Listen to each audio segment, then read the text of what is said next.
Hi everyone, I'm Alvin, CEO at SotaTek Japan and SotaTek Korea. We've all heard a lot about GenAI recently, so instead of explaining what it is, I want to talk about how it's starting to change software development and what that means for those of us working in software development as a service.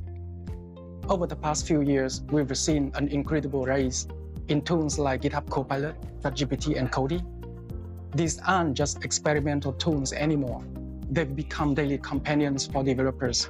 Whether it's generating boilerplate code, writing unit tests, or documenting APIs, GenAI is saving valuable time and streamlining parts of the development circle. But with this rapid progress, a common myth keeps coming up. Will GenAI replace developers entirely?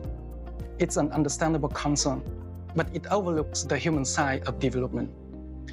AI can generate code, but it cannot replace critical thinking, strategic decision-making, or the ability to understand a client's business at a deep level.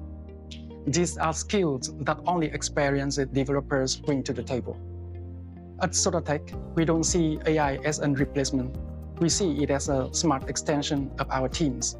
By integrating GenAI into our workflows, we are able to streamline repetitive tasks and focus more on what matters, like solving problems, designing systems, and delivering value. In software development as a service, speed matters, but so does quality. So GenAI helps us prototype features in hours instead of days, detect issues earlier, and explore more creative solutions aligned with our clients' business goals. AI can suggest what to do, but our engineers decide why and how, ensuring everything fits within real-world constraints and standards.